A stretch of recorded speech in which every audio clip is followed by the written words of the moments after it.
Selamat datang. Hari ini kita akan meluangkan waktu sejenak ya, bersama-sama untuk sebuah refleksi yang hening. Kita akan membahas sebuah kehilangan yang menyentuh kita semua di Indonesia. Tapi bukan untuk mengupasnya sebagai berita. Bukan ya? Bukan. Tapi untuk belajar darinya sebagai sesama manusia. Anggaplah ini sebuah ruang yang aman untuk kita. Apa ya? Belajar peduli. Betul. Untuk mencoba memahami dunia emosional seorang anak dan menyadari betapa berharganya kehadiran kita sebagai orang dewasa. Iya. Sumber pembahasan kita ini sebuah analisis yang mendalam tentang peristiwa yang terjadi pada seorang anak sekolah dasar di NTT, dilihat dari sudut pandang kesehatan mental yang penuh empati. Faktanya akan kami sampaikan dengan sangat singkat dan netral.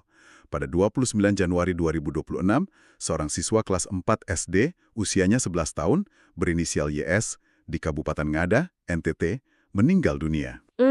Pertanyaan kita di sini bukanlah mengapa ini terjadi, melainkan apa yang bisa kita pelajari dari peristiwa ini untuk menjadi manusia yang lebih baik bagi satu sama lain. Reaksi pertama saat kita mendengar kabar seperti ini kan tentu keterkejutan ya. Betul. Apalagi mengingat usianya yang masih sangat muda. Sangat mudah. Dan penting untuk kita memahami konteksnya. Seperti yang dijelaskan para ahli kesehatan jiwa, salah satunya Dr. Lahargo Kembaren, anak usia 9-11 tahun itu sebenarnya sudah mulai mengerti kalau kematian itu permanen. Oh, sudah mengerti ya di usia itu? Sudah, tapi cara berpikir mereka itu masih sangat konkret, masih hitam putih gitu. Mereka belum bisa menimbang konsekuensi jangka panjang seperti orang dewasa. Iya. Ada satu poin dari analisis yang kita baca, dan ini rasanya jadi inti dari seluruh percakapan kita. Apa itu? Keputusasaan yang tidak memiliki bahasa. Iya. Anak itu tidak sedang ingin mengakhiri hidupnya. Ia hanya sedang tidak tahu gimana ya caranya untuk terus hidup dengan beban yang terasa begitu berat. Itu kalimat yang membuat saya berhenti sejenak. Rasanya kita, orang dewasa, sering lupa kalau anak-anak punya dunia batin yang sama kompleksnya dengan kita. Betul. Tapi mungkin dengan kamus emosi yang jauh lebih terbatas untuk mengungkapkannya. Mereka merasakan sakit, tapi tidak punya kata untuk menamainya. Tepat sekali. Mereka merasakan tekanan, kesedihan, kemarahan yang sama dalamnya dengan kita. Tapi mereka belum punya alat untuk menamai, memahami, dan mengelola perasaan itu. Itulah mengapa ketika kita bicara soal bunuh diri pada anak, hampir tidak pernah ada satu pemicu tunggal. Ini seperti badai yang sempurna, pertemuan dari berbagai awan masalah. Akumulasi ya? Betul, akumulasi. Analisis yang kita dalami mengelompokkannya jadi beberapa lapisan yang saling tumpang tindih. Yang pertama itu lapisan individu. Di dalam diri anak itu sendiri maksudnya? Benar. Di lapisan ini bisa jadi ada beban emosional yang tak terlihat, seperti depresi atau kecemasan.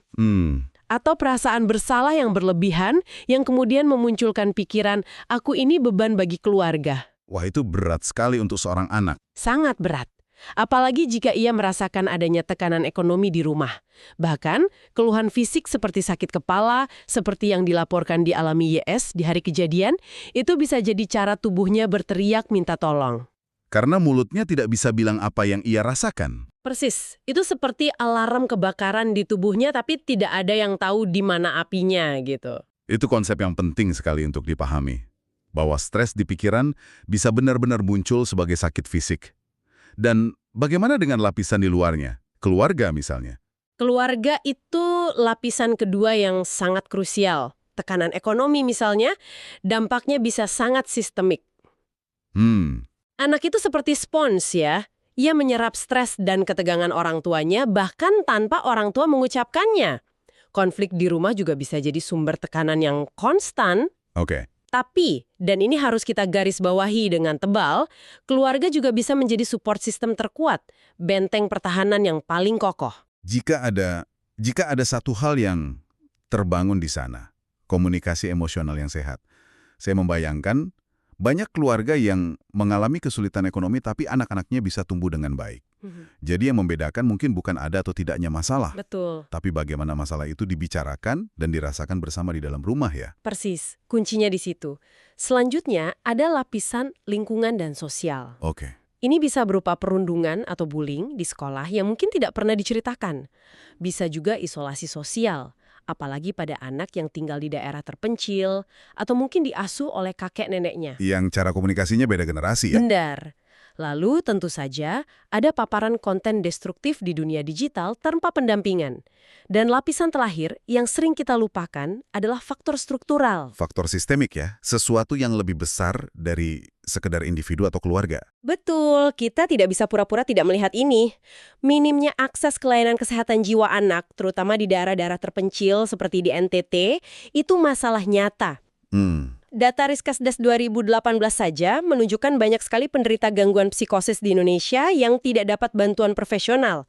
Artinya, jaring pengaman sosial dan sistem kesehatan kita belum sepenuhnya siap. Iya, iya. Ini bukan hanya cerita tentang satu anak atau satu keluarga, tapi cerminan dari persoalan yang jauh lebih luas. Mendengar semua lapisan itu rasanya seperti melihat jaring laba-laba yang rumit dan nyaris tak terlihat.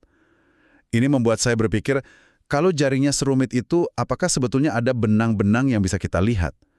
Adakah tanda-tanda, sinyal-sinyal yang bisa kita tangkap? Pertanyaan yang sangat penting, karena pencegahan seringkali dimulai dari kepekaan kita untuk melihat benang-benang itu. WHO dan banyak ahli menekankan beberapa tanda peringatan. Oke. Kita bisa kelompokkan agar lebih mudah diingat. Pertama, perhatikan adanya perubahan perilaku yang signifikan. Contohnya?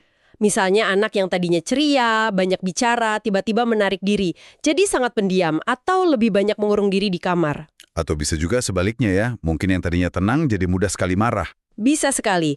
Emosi yang jadi drastis berubah, entah itu jadi gampang murung, tersinggung, atau meledak-ledak. Tanda lain bisa berupa gangguan tidur. Susah tidur atau malah tidur terus? Betul, bisa keduanya. Lalu perhatikan juga minatnya, hobi yang tadinya ia sangat sukai, tiba-tiba ia tinggalkan sama sekali. Nilai di sekolah yang tiba-tiba anjlok, atau ia mulai mengabaikan kebersihan dirinya. Mendengar daftar itu, rasanya campur aduk. Di satu sisi, informasinya sangat membantu. Di sisi lain, muncul rasa khawatir. Banyak dari tanda itu jadi pendiam, nilai turun, gampang sekali kita cap sebagai, namanya juga anak-anak. Nah, itu dia. Atau fase remaja, lagi malas aja. Kita seringkali tidak melihatnya sebagai sebuah sinyal bahaya. Dan itulah tantangannya. Diperlukan kelembutan dan perhatian ekstra untuk tidak langsung menghakimi perubahan itu. Kelompok tanda kedua adalah pernyataan verbal. Ini lebih jelas. Maksudnya, apa yang mereka katakan? Iya, kita perlu mendengarkan dengan sangat serius jika seorang anak mengucapkan kalimat seperti, aku capek hidup, atau aku cuma bikin repot mama papa, atau kayaknya lebih baik kalau aku nggak ada. Ini sangat-sangat penting. Pernyataan-pernyataan ini bukan cari perhatian atau lebay. Ini adalah sinyal distres yang paling otentik. Sebuah teriakan minta tolong dalam bentuk kata-kata. Jadi kita harus menanggapinya dengan sangat serius, bahkan jika diucapkan sambil lalu atau sambil bercanda. Selalu. Anggap itu serius. Tanda lainnya yang perlu diwaspadai adalah perubahan pola makan yang drastis. Atau jika kita menemukan mereka mencari informasi tentang cara bunuh diri di internet. Oke. Semua ini adalah potongan-potongan puzzle yang jika kita satukan bisa menunjukkan gambaran bahwa seorang anak sedang dalam kesulitan besar. Mendengar semua ini, rasanya penting untuk memberi sedikit konteks ya. Bukan untuk menciptakan kepanikan, tapi agar kita semua sadar bahwa ini adalah isu yang nyata. Betul. Salah satu sumber kita mencatat adanya tren peningkatan kasus bunuh diri di Indonesia. Menurut data Kepolisian RI, dari sekitar 1.350 kasus di 2023 menjadi 1.445 di 2024. Dan yang lebih membuat kita harus waspada, data survei INAHMS tahun 2022 menunjukkan bahwa sekitar 1 dari 3 anak usia 10 hingga 17 tahun di Indonesia mengalami masalah kesehatan mental. 1 dari 3. 1 dari 3. Itu angka yang sangat besar. Ini adalah sinyal bahwa banyak sekali anak-anak di sekitar kita yang sedang tidak baik-baik saja. Melihat data itu memang bisa terasa berat. Tapi pesan terpenting yang harus kita bawa pulang adalah kesadaran bahwa bunuh diri dapat dicegah. Bisa dicegah. Bisa. Ini bukan takdir. Ini adalah sebuah tragedi yang bisa kita hindari dan ini adalah tanggung jawab kita bersama. Tanggung jawab kolektif. Analisis yang kita diskusikan membaginya menjadi beberapa tingkatan pencegahan. Yang pertama dan paling utama tentu saja dimulai dari rumah, di tingkat keluarga. Apa langkah paling praktis yang bisa dilakukan di rumah? Kuncinya satu kata, komunikasi. Tapi bukan sembarang komunikasi ya, komunikasi emosional. Oke, Langkah praktisnya, jangan hanya menunggu anak bercerita, proaktiflah bertanya. Bukan cuma, PR sudah selesai, tapi pertanyaan seperti, bagaimana perasaanmu hari ini di sekolah? Lebih ke perasaannya ya. Betul. Dan saat mereka menjawab, dengarkan dengan sepenuh hati. Dengarkan dengan empati, tanpa langsung menghakimi, menceramahi, atau memberi solusi. Cukup dengarkan untuk memahami. Itu poin yang kuat soal bertanya. Tapi saya bisa bayangkan ada orang tua yang ragu, takut. Mereka berpikir, kalau saya curiga anak saya punya pikiran untuk menyakiti diri, lalu saya tanya langsung, tanpa itu tidak malah menanamkan ide ke kepalanya. Itu ketakutan yang umum. Itu adalah mitos yang paling berbahaya dan paling umum. Justru sebaliknya. Oh, oke. Penelitian secara konsisten menunjukkan bahwa bertanya secara langsung, dengan tenang dan penuh kasih sayang, misalnya dengan kalimat, "Mama perhatikan kamu sedih sekali akhir-akhir ini. Apakah kamu pernah berpikir untuk menyakiti dirimu sendiri?" Itu tidak akan menanamkan ide. Malah membuka pintu. Betul, malah itu membuka pintu. Itu memberi anak izin untuk membicarakan sesuatu yang sangat menakutkan. Itu mengirimkan pesan yang sangat kuat. Aku melihat rasa sakitmu, aku tidak takut mendengarnya, dan aku ada di sini untukmu. Itu mematahkan isolasi yang mereka rasakan. Pat, jadi keterbukaan kita justru menjadi jaring pengaman bagi mereka. Lalu bagaimana dengan di tingkat sekolah? Di sana situasinya juga rumit kan? Guru punya puluhan murid. Bagaimana kita bisa realistis mengharapkan mereka jadi detektif emosi untuk setiap anak? Tentu ini bukan soal menjadikan guru sebagai terapis. Itu tidak adil dan tidak realistis. Ini lebih soal membekali mereka dengan kacamata baru dan peta yang jelas. Kacamata baru? Iya, kacamata baru artinya pelatihan sederhana untuk bisa mengenali tanda-tanda distres yang paling umum. Dan peta yang jelas artinya ada alur yang pasti kemana harus merujuk anak tersebut jika ada kekhawatiran. Ah, oke. Siapa yang harus dihubungi begitu ya? Betul. Apakah ada guru BK atau konselor yang bisa diakses dengan mudah dan yang terpenting tidak terasa mengintimidasi bagi siswa? Karena seringkali ruang BK itu punya stigma tempat anak nakal. Stigma itu sendiri sudah menjadi penghalang ya. Ini membawa kita ke tingkat yang lebih luas, masyarakat dan negara. Benar. Di tingkat ini, memerangi stigma adalah pekerjaan rumah kita bersama.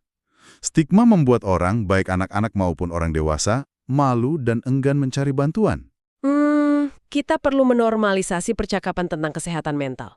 Selain itu, negara perlu hadir dengan memperluas akses layanan kesehatan jiwa sampai ke puskesmas di daerah-daerah terpencil. Ini pekerjaan gotong royong satu bangsa. Jadi, selain membangun jaring pengaman untuk menangkap mereka yang jatuh, kita juga perlu membangun sesuatu dari dalam diri anak-anak itu sendiri.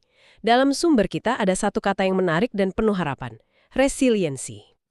Resiliensi. Bagaimana kita bisa membantu anak-anak membangun kekuatan ini? Resiliensi adalah sebuah konsep yang indah.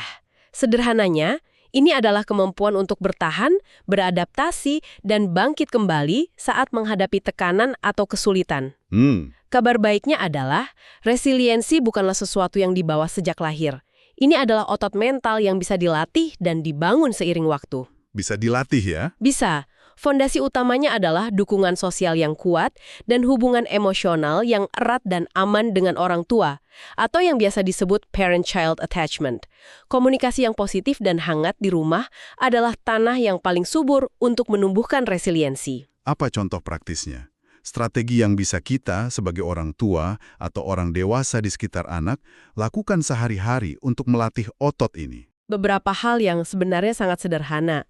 Misalnya saat anak menghadapi masalah, katakanlah mainannya rusak.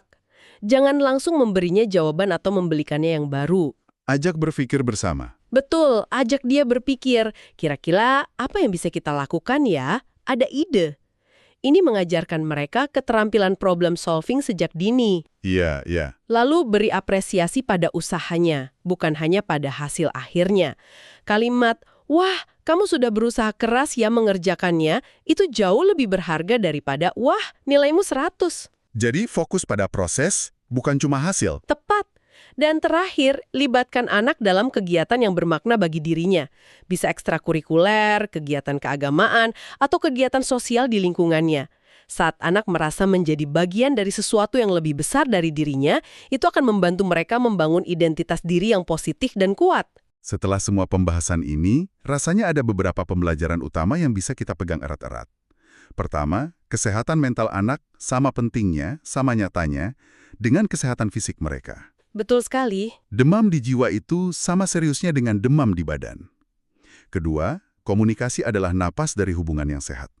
Kita perlu menciptakan ruang yang aman bagi anak untuk bercerita. Tanpa takut dihakimi. Tanpa takut dihakimi. Ketiga, setiap perubahan perilaku, sekecil apapun, perlu kita perhatikan dengan penuh kelembutan, bukan dengan kecurigaan. Dan terakhir, ini yang paling penting. Pencegahan adalah tanggung jawab kita bersama. Ini bukan hanya tugas orang tua atau guru, tapi tugas kita semua sebagai sebuah komunitas. Saya ingin menambahkan satu pesan penutup yang paling fundamental dari semua analisis yang kita baca. Sebuah pesan yang perlu kita sampaikan kepada anak-anak di sekitar kita setiap hari, lewat kata-kata dan perbuatan kita. Silakan. Setiap anak itu berharga dan layak mendapatkan kesempatan untuk tumbuh. Tidak ada anak yang menjadi beban. Dan sebagai sebuah ajakan yang sangat lembut untuk Anda yang mendengarkan, bukan sebagai perintah tapi sebagai sebuah undangan. Jika Anda atau seseorang yang Anda kenal merasa tertekan dan bebannya terasa terlalu berat, ingatlah bahwa Anda tidak sendirian. Anda tidak sendirian. Meminta bantuan bukanlah tanda kelemahan. Justru itu adalah tanda kekuatan yang luar biasa. Ada layanan bantuan seperti Sejiwa di nomor 119 ekstensi 8 atau komunitas seperti Into the Light Indonesia yang siap mendengarkan tanpa menghakimi. Peristiwa ini adalah pengingat untuk kita semua. Mari kita mulai dari diri sendiri, dari hal-hal kecil yang bisa kita lakukan hari ini. Untuk mendengarkan sedikit lebih dalam, melihat sedikit lebih teliti, dan hadir sepenuhnya untuk satu sama lain. Karena terkadang, kepedulian kecil adalah hal yang paling besar di dunia.